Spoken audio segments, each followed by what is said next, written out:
Picture a camp in northern Kenya, roughly 40,000 years ago. The fire has burned low. Most of the group is still. They have moved 30 kilometers today in the kind of heat that makes the air itself feel solid, and their bodies need everything rest can give them. But one person isn't resting. He has been up twice already, walked the perimeter of the camp, stopped at the tree line, listened, scanned, sat back down, stood up again. Nobody told him to do it. He cannot help it. His mind does not know how to stop pulling at the edges of the world around him.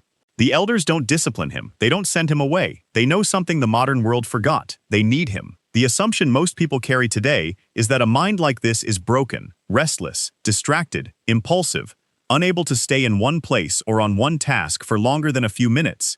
Every classroom built in the last 2 centuries has treated this kind of brain as a problem to manage. Every workplace has its version of this person, sitting in the back of a meeting with a leg bouncing, attention already somewhere else, unable to explain why staying still feels physically wrong. The clinical name arrived in the 20th century, but the brain is far older than any name we gave it. The honest thing the science keeps pointing to is a gap between when this brain was built and when we started calling it a disorder. That gap is tens of thousands of years wide. And in that space, something important lives. Before agriculture and cities, before the entire architecture of modern life that asks human beings to sit in a fixed place and hold attention on a single task for hours at a time, there were tribes moving across open land. Moving constantly, reading terrain they had never crossed before, tracking animals over days, making fast decisions about threats nobody else had yet noticed. And in every one of those groups there was someone like the man beside the fire in northern Kenya. Someone who couldn't stop moving, couldn't stop scanning, couldn't stop pulling toward whatever was just beyond the next ridge. That person kept everyone alive. If you're enjoying this story so far, don't forget to hit the like button and subscribe. Drop a comment telling me where in the world you're watching from. I love hearing from you. In 2008, anthropologist Dan Eisenberg at the University of Washington published a study in BMC Evolutionary Biology. He had spent years working with the Ariaal people of northern Kenya, a population split between traditional nomadic herders and communities that had recently settled into fixed villages. Eisenberg was tracking a specific variant of the DRD4 gene, a dopamine receptor gene associated with novelty-seeking, restlessness, and the kind of attention that moves fast and never fully lands.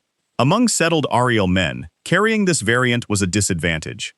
The restless brain struggled in a fixed community.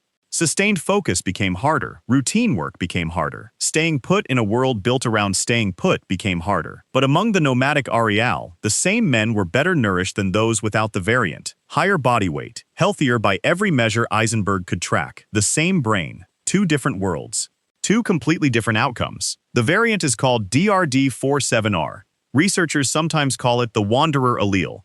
It is approximately 40 to 50,000 years old. It changes how the brain processes dopamine, calibrating the system for novelty, for motion, for the next horizon, for the thing that hasn't been found yet. Routine deadens it. Repetition exhausts it at a level that can feel almost physical. But a new environment, an unexpected sound, a shift in wind direction, those register like electricity. If you're hooked on this story, make sure to subscribe and turn on notifications so you never miss an upload. Your support means everything and helps me bring you more stories like this one. Here is what that actually means. A brain carrying this variant doesn't process familiar information the same way other brains do. It needs more input to register the same reward signal.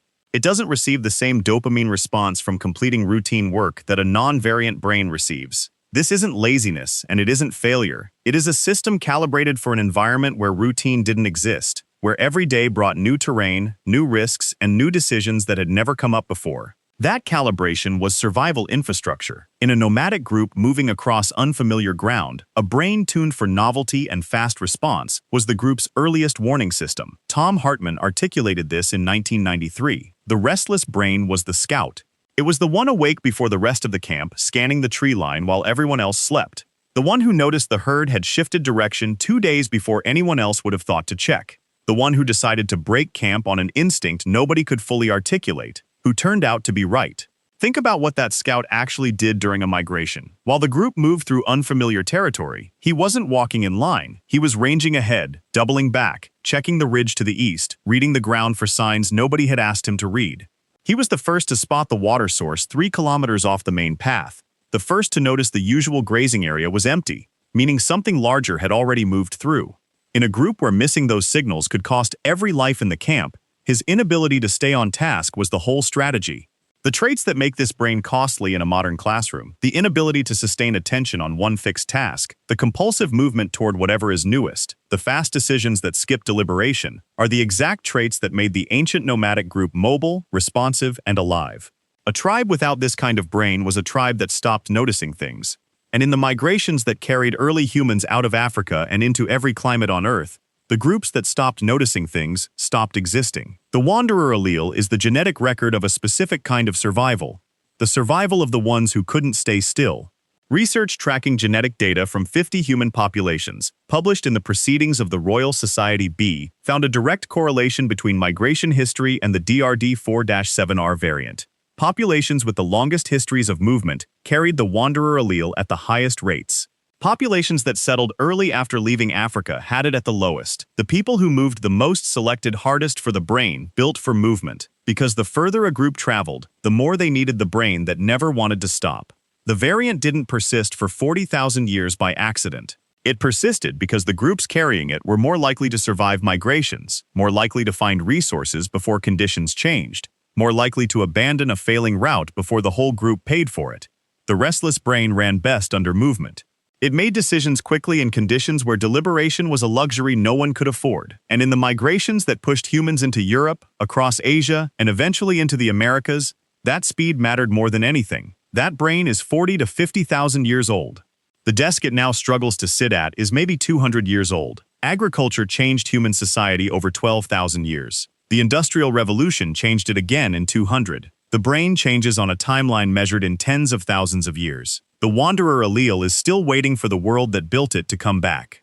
When you meet someone who cannot sit still, who loses interest in things others find easy to sustain, who keeps starting over, who seems perpetually pulled toward whatever is next instead of settled with what is already here, you are meeting a brain that arrived in the wrong century. A brain built for open terrain and shifting herds, for fast pattern recognition across unfamiliar ground, for exactly the kind of high-speed decision-making that a fixed schedule and an assigned seat have no use for. The wanderer allele doesn't know it lost the world that built it. It is still looking. The ancient tribe didn't ask that person to become someone else. They positioned him at the edge of the firelight and trusted him to watch what the darkness was doing. The elders in northern Kenya understood something we are only now finding words for in studies and gene variants and evolutionary biology journals. The restless brain was the asset. The modern world built systems to slow it down and fit it into a structure it was never designed for. The tribe did the opposite. It placed the restless brain exactly where a restless brain was most useful to anything trying to stay alive. That is what the Ariaal data says. That is what the migration research says. That is what 40,000 years of human movement says, written into the genetic record of every person alive today who carries that variant and has spent their life being told something is wrong with them, something is ancient. It just arrived in a century that hasn't figured out what to do with it yet. Thank you so much for watching until the end. If you loved this story, check out the other videos on your screen now. I think you'll really enjoy them. And don't forget to subscribe if you haven't already. See you in the next story.